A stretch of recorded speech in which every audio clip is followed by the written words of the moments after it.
Bueno, bonjour à toutes et à tous et bonjour Anthony. Bonjour. Donc, on va continuer avec cette journée. Donc, j'ai l'honneur de vous présenter le premier cinéaste de ce colloque international. Donc, d'abord, je voudrais remercier Anthony Eklund d'être venu, d'être ici parmi nous, d'avoir accepté cette invitation à ce colloque international. Et je voudrais également remercier le comité scientifique du groupe hybride de m'avoir donné l'opportunité d'inviter, mais aussi de présenter un cinéaste comme Anthony Eklund. Et bon, mais c'est vrai que pour moi, c'est un honneur parce que moi, je l'ai découvert l'année dernière quand je faisais un séjour de recherche à Paris. C'était à l'université Paris 8. Donc, et c'était à ce moment-là que j'ai vu dans la bibliothèque des mémoires de recherche qu'il avait fait sur Copy. Copy, c'est l'auteur de ma thèse. Donc, ça, c'est le point en commun qu'il y a entre Anthony Eklund et moi. Donc, je me suis posé la question, pourquoi pas contacter avec Anthony Eklund, pourquoi pas discuter avec lui autour de Copy, mais aussi autour de queer et de tout ce qui est identité. Donc, voilà. Donc, je vais faire une petite présentation, Anthony. Donc, C'est gentil. comédien et cinéaste. Et Anthony Eklund est né à Johannesburg. Sa trajectoire professionnelle et artistique commençait à l'Université de Manchester et poursuivie à l'Université Paris 8 est remarquable. Paris devient cet espace de réflexion, de création artistique et cinématographique où Eklund contribue à la visibilité sexuelle dans une optique queer. Cette perspective centrale de son œuvre se traduit par un intérêt précoce pour le dramaturge franco-argentin Copy, dont les œuvres théâtrales subversives ont eu un retentissement majeur, en particulier avant sa mort en 1987. Eklund, fasciné par Copy, mettra en scène en 2004 l'homosexuel ou la difficulté de s'exprimer, une des œuvres les plus revendicatives et transgressives de l'auteur. En 2010, le cinéaste a fait une brève adaptation de la première scène de cette pièce dans son court-métrage Bear 1. Donc voilà. Et c'est ainsi que se construira. Ah non, et en 2010, le cinéaste. C'est ça. Non, voilà. C'est ça. Et c'est ainsi que se construira la personnalité créative du cinéaste et son intérêt particulier pour les thématiques relatives au genre fluide. Donc, comme on témoigne dans son film One Deep Breath. Et ce processus se poursuivra avec sa trilogie débutée en 2013 avec Little Girl Boy, suivie de Where Horse Go to Die 2016 et conclu avec Frigg en 2018. Pour certains critiques, Eklund se positionne ainsi à la tête d'une nouvelle génération du cinéma queer. Son travail a été récompensé par différents prix et son œuvre a suscité un grand intérêt en Europe ainsi qu'en Amérique. Donc voilà, Anthony, je vous laisse la parole. Merci. Et à la fin, on posera des questions. D'accord. On change les places. Allez. C'est pour ça que j'ai dit pour les. Bonjour. Merci d'être venu. Je suis très content d'être là. J'ai un peu peur, j'avoue, mais je suis très content et je remercie l'équipe scientifique. Moi, je suis là en tant qu'artiste, en tant que cinéaste. Je ne suis pas intellectuel. Je ne me sens pas intellectuel, je n'ai jamais senti. Donc, je vais vous parler un petit peu de mon parcours parce que, au final, mon parcours fait partie de ce que je fais comme cinéma. Et je vais vous montrer quelques extraits. Donc je m'excuse, je suis un petit peu maladroit. Je ne suis pas habitué à ce genre de contexte pour parler de mon travail. En général, je présente avant une séance et je réponds aux questions après les séances. Donc là, c'est totalement nouveau pour moi, mais je vais essayer de faire mon mieux. Voilà.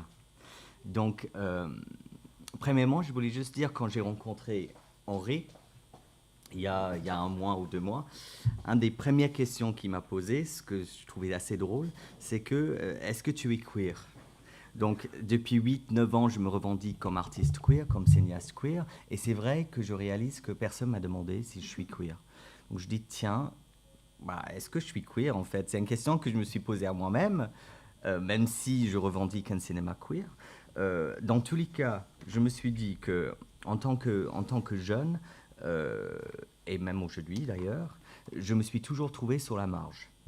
La marge, quand j'étais jeune, j'ai grandi en Angleterre, je suis anglais d'origine, j'étais le PD, the Paki, donc l'Indien, je suis moitié indien. Le nouveau, parce qu'on déménageait tout le temps, celui avec l'accent bizarre, celui qu'il fallait frapper, celui où il fallait lancer les pierres. Je pense qu'il y a beaucoup de gens qui ont vécu ce genre de choses et beaucoup plus extrêmes que ça. Mais dans tous les cas, je me suis habitué très vite à être sur le marge, à être à côté, à être dehors. Pareil, à l'intérieur de ma famille, j'étais adopté par mon beau-père. Pareil, je me trouvais à l'extérieur même de quelque part à la marge de ma propre famille. Je parle de ces choses très personnelles parce que ça va nourrir par la suite mon cinéma. Du coup, quand j'ai découvert le travail, découvert le queer, grâce au travail de Derek Jarman, à la fac en Angleterre, je me sentais enfin chez moi. Par hasard, mon cinéma est également à la marge. D'où je viens. Donc je parle un petit peu de mon parcours parce que, comme je viens de dire, ça va nourrir la suite mon cinéma et je vais vous montrer quelques extraits de mon travail. Premièrement, j'avais fait, même si tu as annoncé un petit peu, je reviens brièvement. J'avais fait une formation de comédien pendant 3 ans à la University of Manchester. Cette formation a duré 3 ans et par la suite, j'ai décidé de poursuivre en 4e année. Pendant ces 3 ans-là, j'avais découvert le travail de Jarman. Par hasard, je vivais avec des artistes, des plasticiens, et une personne a lancé un DVD de Derek Jarman dans la pièce. Il n'y avait personne, je passe pour aller aux toilettes et hop, je vois des images de The Garden by Derek Jarman. Je ne l'avais jamais vu, je ne le connaissais pas, mais j'étais explosé, anéanti, ça m'a parlé, ça m'a frappé. Et j'ai pas compris que ça sera la suite de tout ce que je vais faire et surtout ça sera la fondation de mon cinéma.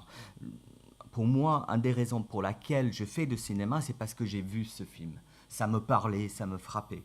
Et cette idée de frapper, c'est quelque chose qui est très important pour moi en tant qu'artiste, parce que pour moi, l'art doit frapper. Ça peut frapper sur plusieurs niveaux, mais ça doit frapper. En tout cas, c'est ce que j'essaye de transmettre, et j'essaye aussi de faire des choses qui me frappent. Voilà.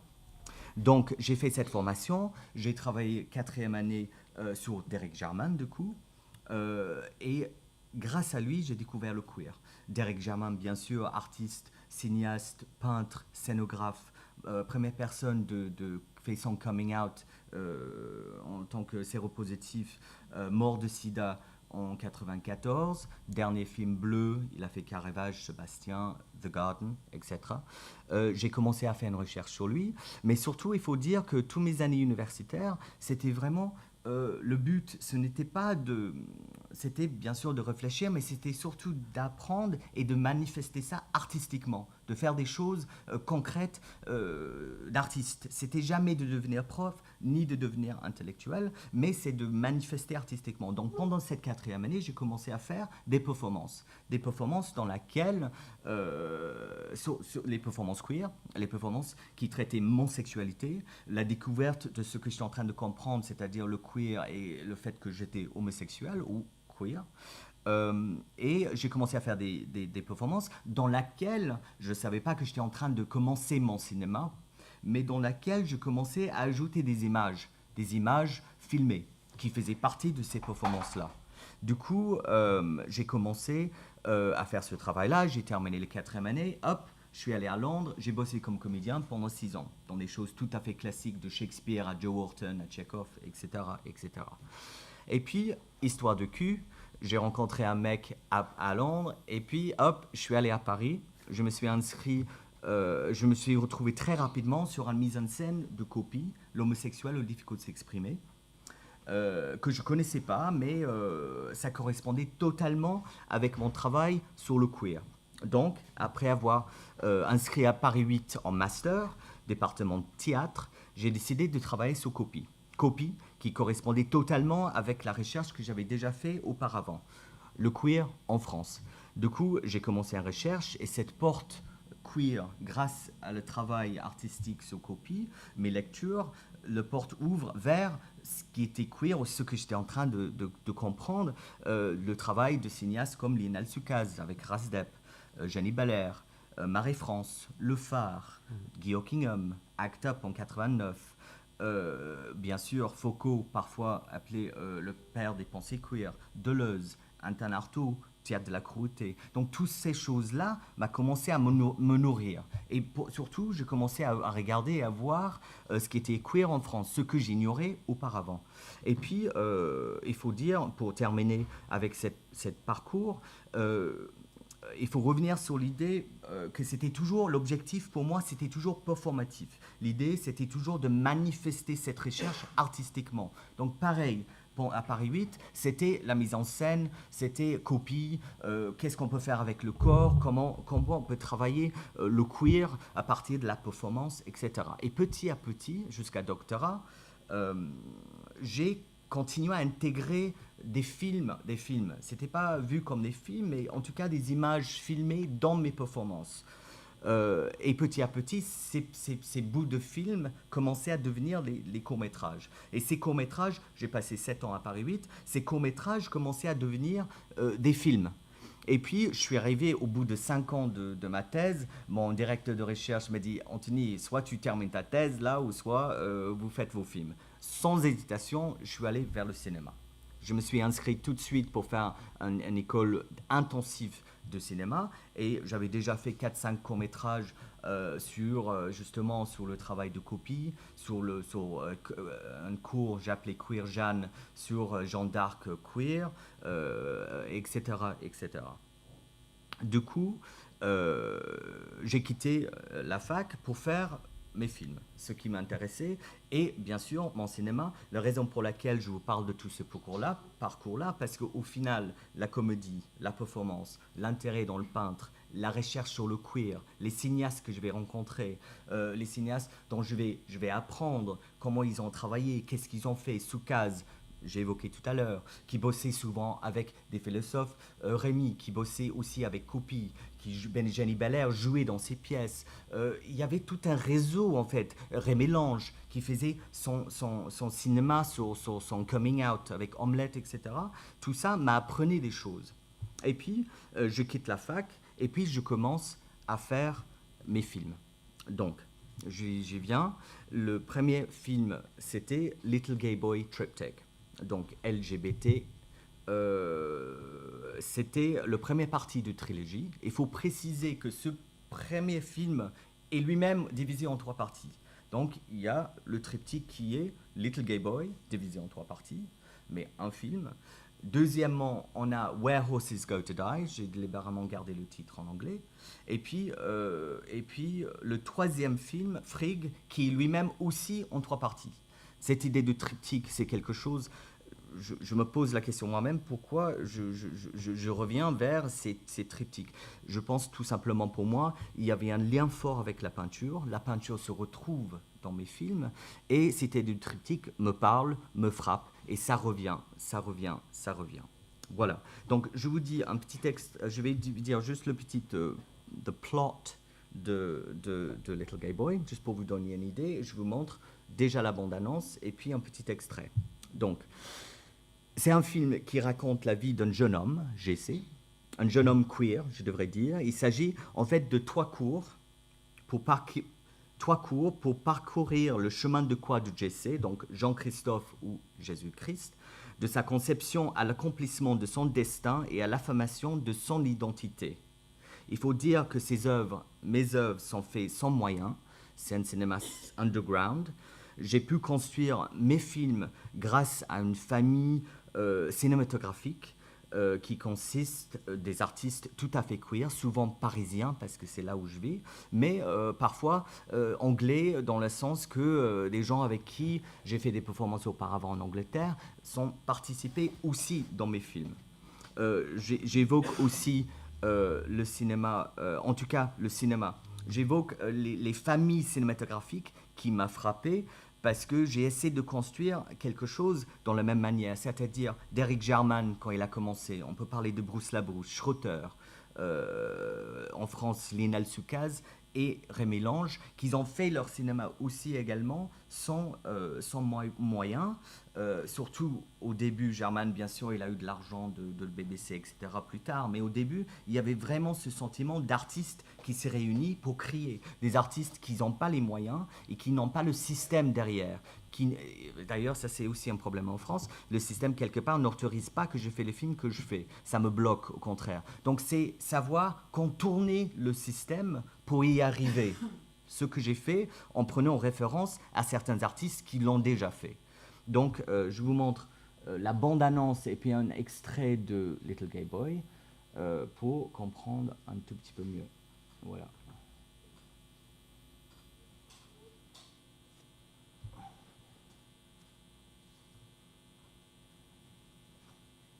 Il y a du son ou pas? Oui. Non, il n'y a pas de son là. Attendez, excusez-moi. Oui. C'est où? Tu l'as éteint tout à l'heure en fait. C'est là, regarde. Ouais, il faut aller un peu plus. Ok. Bon, je recommence, excusez-moi. Allez.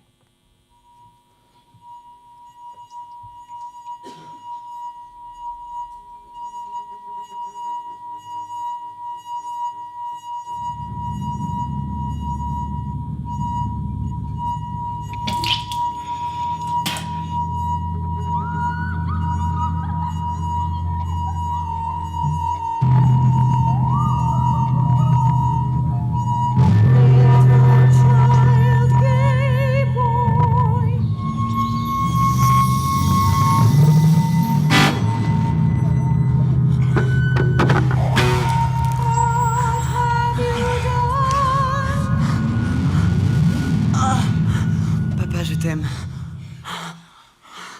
Moi aussi.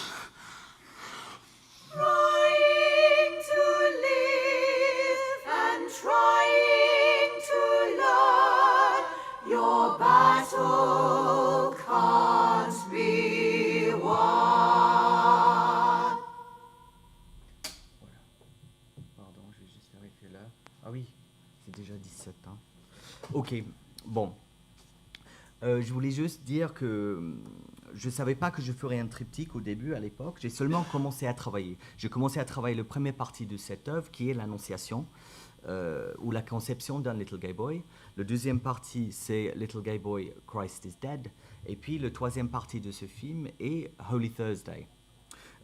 Du coup, mon point de départ pour les trois films, en tout cas les trois longs métrages, étaient des histoires personnelles, les choses vécues, les choses tout à fait queer, et ça a devenu une sorte de mythologie personnelle. C'est pour ça que j'avais énoncé au début un peu mon parcours, parce qu'au final, les performances, les vidéos, la peinture, le body art, tout ça a commencé à nourrir ce que je fais, qui fait une narration tout à fait bâtard, tout à fait à l'extérieur, tout à fait queer, dans tous les cas. Il faut préciser aussi par rapport au sujet, parce que quand le film est sorti, j'étais parfois reproché de parler de la religion.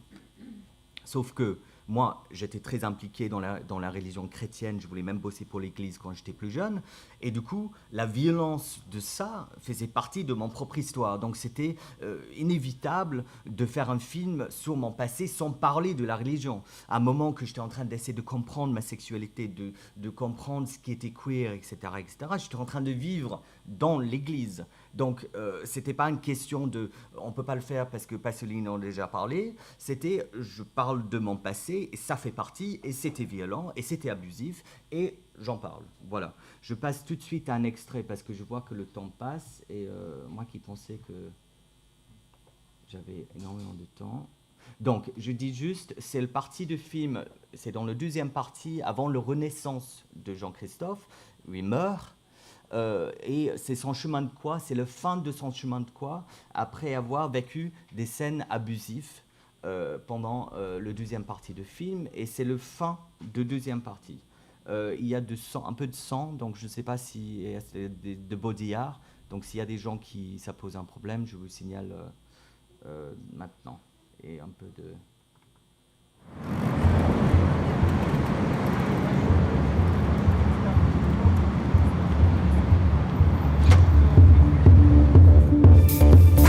J'arrive pas à le choper.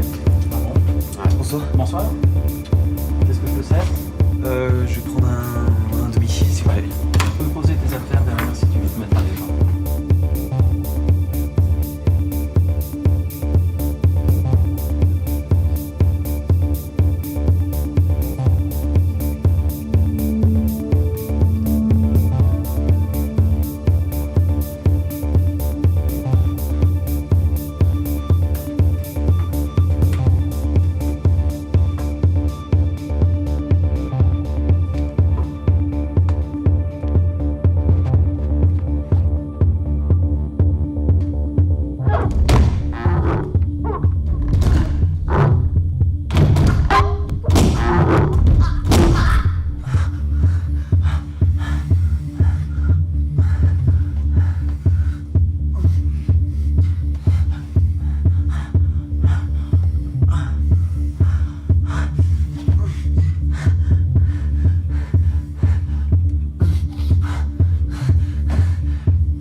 Voilà. Bon, c'était un petit peu intense, excuse-moi, pour 11 heures du matin. Du coup, on n'a vraiment pas beaucoup de temps, donc je vais passer très rapidement vers juste la bande-annonce de Where Horses Go to Die, qui est la suite. C'est un film qui vraiment, qui s'agit d'une peintre, Danielle, qui est en crise d'inspiration et qui trouve l'inspiration au travers d'une rencontre avec 3 femmes. On va retrouver les mêmes comédiens.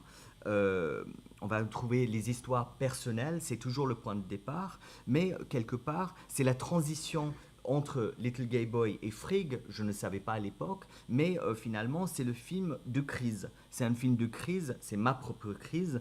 Au final, c'est une crise, c'est un éclat des choses, un éclat de l'identité, et dans l'identité elle-même. Je vous montre la bande-annonce et je termine avec un petit extrait de Frigg et j'arrête là.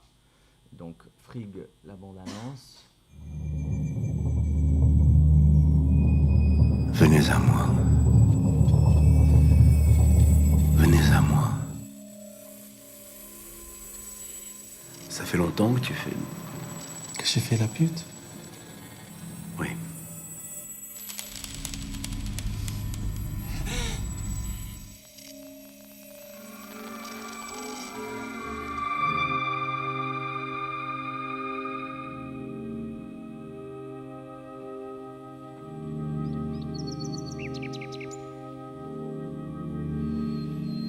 Thomas? On ne choisit pas son identité. I waited for you. I missed you. You liar. Je t'aime. Ne me faites pas mal, docteur.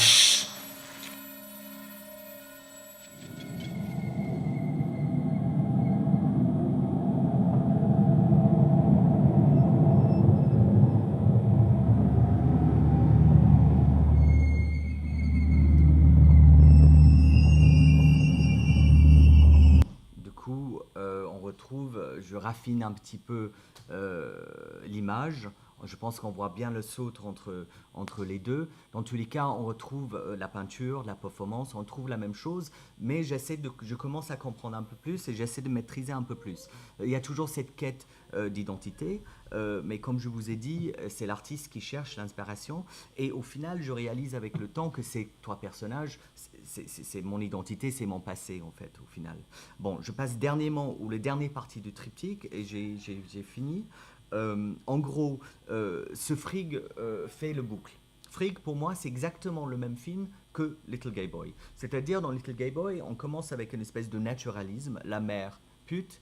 La mère est pute dans Little Gay Boy, puisque j'ai entendu mon père dire à ma mère un jour, t'étais rien qu'une pute quand je t'ai rencontré. Ça m'a marqué. Et la personnage devient pute dans Little Gay Boy. Donc, dans tous les cas, première partie réalisme, deuxième partie violence, troisième partie dépassement de cette violence vers un fantasme, mais surtout vers une zen. Frigg est la même histoire. Ça, c'était l'adolescent. Frigg est l'adulte. L'adulte commence, je vais vous montrer juste le début, avec des bribes de mémoire, les choses filmées avec un téléphone portable qui devient autre chose, mais on passe par la violence. C'était l'inspiration de Frigg, c'était la rupture d'une histoire amoureuse, et je voulais travailler cette violence à partir de 120 jours de Sodome de Marquis de Sade. Mais je ne savais pas quand je l'ai fait, mais je réalisais que j'avais fait exactement le même film que Little Gay Boy, sauf que vous allez voir, la forme est complètement différente. On retrouve la peinture et tous les éléments que j'avais commencé à acquérir avant j'ai commencé du cinéma. Donc je vais lancer ça et désolé, j'ai pas beaucoup parlé, mais ou j'ai trop parlé peut-être, je sais pas. Voilà, c'est l'ouverture de Frigg qui fait la clôture du triptyque.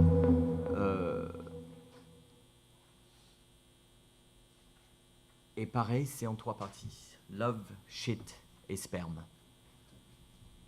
Love. I did not know before. What was it? This. New to me. To give unselfishly. Or something else.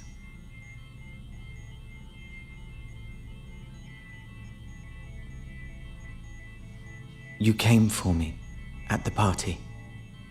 Out of nowhere. It never even crossed my mind. In the taxi, we found one another. Waiting for the taxi, we found one another. Then the kiss. How very Hollywood. Me being a filmmaker and all. The first foot in the door. Can I come back to yours? Fumbling sex at best. It's been a while. I'm used to showing my cock in the dark or the park, it seems to me. Then love. Then came love. Love. Love. It started with Nina Simone, you being in music and all. Love me, say you do. Let me fly away with you.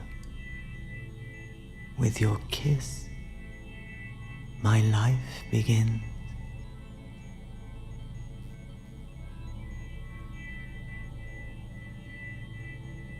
The back door ajar. Your darkness snuck in. The devil's locked in Tupperware, nicely tidy. Scraping to escape the plastic walls of your charcoal dreams, twisting and turning, knife sharp. I did not yet know the wicked nights ahead. Are you dead? Gay sickness in the head. That man that came fuck first to fumble. What's his name? The tall one with white hair. The golden house. The blue life.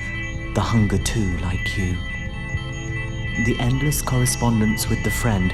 Friends, let's get fuck friends. His cock slipped out, oh, too quickly. No secret too dirty. Not one blink of an eye. Your dark fucking and more fucking. Your ex and his pecs. The day before going away, I cried all day. The travels, the trips, Wales was the shits, Shell done, babies, remember? The angry barks in Portugal, palaces grandiose, syphilis in Trouville, how very appropriate, those nuclear pills in Romania.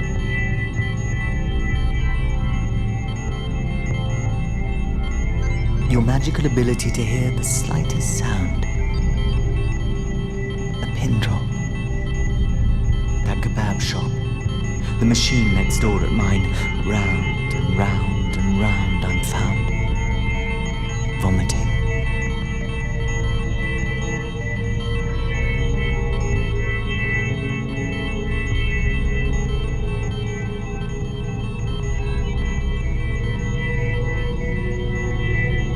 The police, the visits, I would have stabbed your eyes.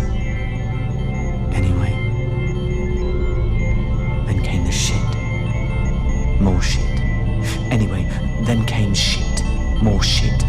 Then the shit came. Leech. Lascivious love. Feeling molested again.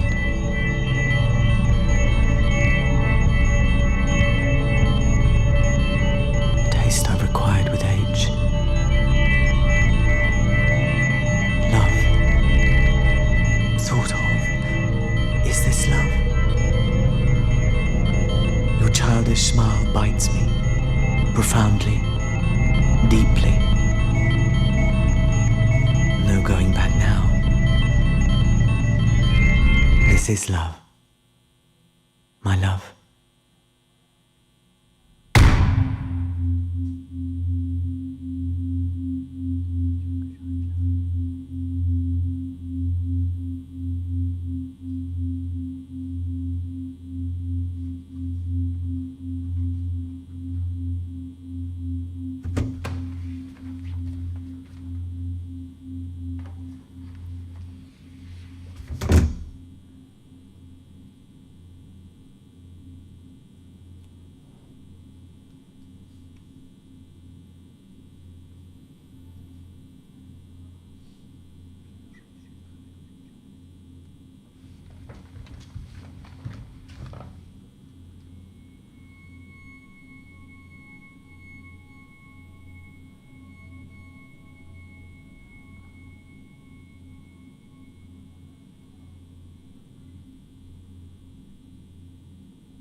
J'arrête là parce que j'ai pas le temps.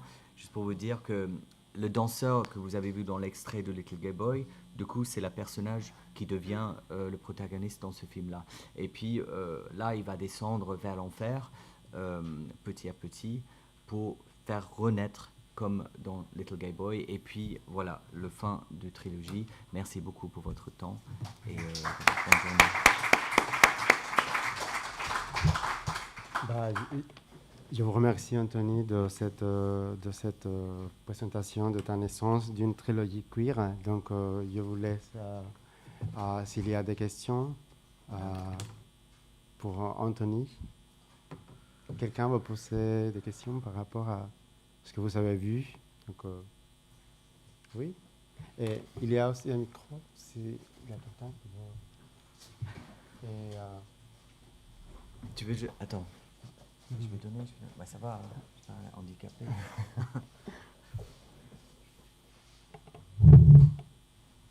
Merci. Merci beaucoup. Bon, c'est vrai qu'il y a beaucoup de violence, effectivement, Oui. mais il y a aussi de très belles images. Alors, je ne sais pas si par exemple, Little... Gay Boy. Oui, je ne sais pas si ce film existe sous forme de vidéo, de DVD. Oui. Ah oui, d'accord. Est-ce que ce sont des longs métrages? Ben, en fait, des 3 films, ils ont des visas de long métrage, mais au final, c'est 1h10, puis 1h10 encore, et puis le dernier parti, c'est 1 heure. Et maintenant, ce qui se passe depuis 6 mois, c'est que comme Frigg est terminé, ça sort en salle mercredi, en tout cas en salle à Saint-André-des-Arts à Paris, il commence à montrer les 3 films. Au Mexique, j'ai une rétrospective en Croatie. À Paris, à MK2, il y a 2 jours, ils ont montré le triptyque. Du coup, ça fait 3h20 maintenant. Donc, je ne savais pas au début que j'étais en train de construire un triptyque. Finalement, c'est ce que j'ai fait. Et du coup, les 3 œuvres sont réunies et ils commencent à les montrer, surtout dans les festivals, bien sûr. À Rio, c'était pareil. Italie, je viens d'avoir une rétrospective pareil. Ils ont montré la trilogie. J'avais fait 4 longs métrages, mais c'est ces 3 le trilogie. Donc, et ils ont tous sorti en DVD. Pas celui qui sort mercredi, puisque ça ne peut pas sortir avant l'année prochaine. Mais du coup, oui, ils sont présents, ils sont vus, mais je reste bien sûr dans une visibilité restreinte, même si DVD, VOD, et je commence à voir des sorties salles avec des petits critiques dans le Télérama, etc. Mais c'est petit, mais c'est présent maintenant. Alors, je ne sais pas quelle était la réaction du public, du grand public d'une manière générale. Bon, et puis, effectivement, il y a beaucoup de violence. Et j'ai pensé à un moment donné, par exemple, à Solo, ou les 120 jours Bien sûr. de Sodome, effectivement. Oui, oui. En tout cas, par rapport à la violence en général, j'étais un peu rapproché par rapport à Little Gay Boy. Au début, je pense qu'avant que les gens commençaient d'où je venais, ce que je voulais dire, ils ne savaient pas comment le prendre. Et je pense que cette violence, au début, ça fait très peur. Et il fallait expliquer que cette violence-là, c'était vécu. C'est-à-dire que ce que j'ai présenté dans Little Gay Boy, c'est ce que j'ai vécu réellement. Tu n'as pas vu le film, donc mais quand même, cette violence vis-à-vis à la religion, cette violence vis-à-vis à des gens qui vont l'abuser, de la mère jusqu'à un photographe, c'est des choses vraies. Donc c'est comme si à l'époque, j'ai senti comme si j'avais pas le droit de dire ce que j'ai vécu. J'avais pas le droit, surtout pas de le mettre en scène. Et c'est pareil pour Frigg. On peut en parler, mais il ne faut pas le voir. Frigg, c'est 120 jours de Sodome, en tout cas un extrait de livre. Mais c'est une violence qui existe réellement autour de moi, à la télé, en Turquie, on en a parlé l'autre jour. Moi, Frigg, c'est lié, bien sûr, Little Gay Boy, c'est la religion et c'est ma violence personnelle. Frigg, c'est quand même une violence. La violence pour laquelle j'ai fait ce film-là, qui est quand même très violent, c'est la violence que j'étais en train de regarder en tant que spectateur en Tchétchénie, les gens LGBTQI torturés, kidnappés, tués, etc. C'était la violence de la montée de Front National qu'on est en train de vivre juste après avoir vécu le Manif pour tous, etc., qui était déjà l'enfer. Et puis par la suite, on voit Marine Le Pen qui passe au premier tour, terrifiant, et pas que au Brésil. Je veux dire, la violence nous entoure, et pas seulement... pour les enfants qui ont le droit de jouer les jeux d'ordinateur, où on tue, j'ai vu un truc l'autre jour, où on tue les personnes LGBT dans le jeu. Je dis, mais dès qu'on montre dans un autre contexte, dès qu'on montre vraiment, ça devient censuré. D'ailleurs, je devrais ajouter qu'il n'y a que des films dans 10 ans qui sont interdits moins de 18 ans en France, et j'en ai 2. Allociné, ils ont fait un article là-dessus. Little Gay Boy et Frigg sont interdits au moins de 18 ans en France. En France et ailleurs. Donc, c'est intéressant par rapport à cette question de censure. Ça m'interroge. Quelque part, je comprends peut-être les enfants ne devraient pas voir ça. Et en même temps, je me suis dit, on vit dans un monde qui est quand même très hypocrite.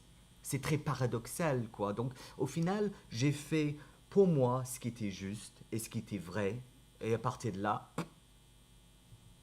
Alors, une dernière question, si vous voulez bien. Il y a ce côté un peu disparate. Enfin, on n'a pas une idée très claire. Oui, bien sûr. Un côté disparate. Et pensez à un réalisateur comme Jodorowsky. Alors, je ne sais pas si Oui. vous appréciez beaucoup. Oui, d'ailleurs, ils ont montré Little Gay Boy, Where Is Go to Die, c'était montré dans la même compétition à Forum des Images, à l'étrange, avec Jodorowsky. Donc, en fait, si tu veux, j'ai eu, par rapport à des critiques, j'ai eu, il parle de Pasolini, de Jodorowsky, de ce genre de Jarman, bien sûr, c'est mes références. Bien sûr, je ne me mets pas sur ce niveau-là, ça c'est vraiment des maîtres, mais mes influences queer, mes recherches et mon passé fait mon cinéma au final. En tout cas, c'est là mes pots de recherche. Bien sûr, il y a ce côté mythologique personnel que j'ai fabriqué par la suite. Mais bien sûr, Jodorowsky, c'est un dieu. Et bien sûr, il y a des références à Jodorowsky. Surtout, je pense qu'on voit ça surtout dans la bande-annonce. Mais oui, c'est clair. Okay. Merci. Il y a une autre question. Oui, il faut qu'on arrête Victoria. peut-être. Ah, Oui, okay. La dernière question. Oui, Anthony, moi j'ai juste une petite question facile. Hein, Ah, d'accord. bon. D'accord. Moi, ce qui me fait penser, c'est par rapport au triptyque. Oui. Tu sais, cette façon que tu as par exemple, le premier film, ensuite les 3 films. Est-ce que ça a à voir avec... Ça, c'est une question un peu plus personnelle. Oui. Avec, le travail personnel, de façon oui, dont je suis habitué. mais parce que tu as dit que quand tu étais jeune, tu voulais peut-être... travailler dans l'église et tout ça, oui. Oui, voilà. Est-ce que ça a à voir quelque chose ou pas? À voir avec le triptyque Ouais. En tout cas, c'est sûr que ça a à voir avec Little Gay Boy, ça c'est clair. Non, ce qui est clair, c'est à voir avec tous les films. En tout cas, là, je pars dans un truc, un peu une narration, je reviens à quelque chose d'autre. Même si je reste avec les réalisateurs, avec des auteurs queer, je quand même reviens. Ce film-là, c'est autobiographique. Mon point de départ, c'est personnel. Donc la violence que j'ai pu vivre dans l'Église, dans ce cadre-là, à essayer de comprendre ma sexualité à travers ça, bien sûr, c'est là-dedans. Parce que je parle de ça, je parle de mon passé, je parle des choses très personnelles. Donc la réponse est absolument oui. Et ça se retrouve dans tous les films. Cette violence dont on parle, c'est exprimer quelque chose qui était à l'intérieur de moi, que j'ai caché, que j'ai gardé pour moi. Toutes ces années où j'étais des pierres, mais un enfant et les autres enfants jettent des pierres dessus, c'est quand même très fort quand tu es un enfant. D'avoir peur de rentrer dans une salle parce que les gens vont t'abattre, etc. Cette violence-là, comme Little Gay Boy, je faisais jamais rien. Je répondais pas à cette violence, je laissais faire. Et j'ai fait ça pendant des années, des années, des années. Donc quand j'ai commencé à crier, j'ai sorti cette violence-là. Du coup, c'est fort, c'est violent, mais c'est vécu, c'est ça le truc. C'est ça qui est frustrant, les gens disent, mais non, mais tu peux pas, c'est trop violent, ceci, cela. Je dis, mais putain, mais j'ai vécu ça, quoi. J'ai vécu ça, j'ai pas le droit d'en parler. Ok, bon. Donc je m'en fous. Je fais ce que j'ai envie de faire. Je vais, à partir du moment que je pense que c'est juste, ou en tout cas, ça vient de quelque part vrai, là, il faut aller. Si ça me frappe, je peux aller. C'est toujours là, même avec Frigg, il m'a fallu me poser des questions. Pourquoi je fais ça? Est-ce que c'est pour choquer? Est-ce que c'est vraiment pas mon but? Mon but, c'est de rester vrai avec ce que j'ai pu vivre et ce que j'ai pu ressentir. Voilà. Donc la réponse est oui. Oui, plus ou moins. Merci beaucoup. Voilà, merci beaucoup et Ok. merci. Merci beaucoup de votre patience. Merci beaucoup. Merci beaucoup, Anthony. Merci. Et Désolé donc, pour le déplacement. Merci.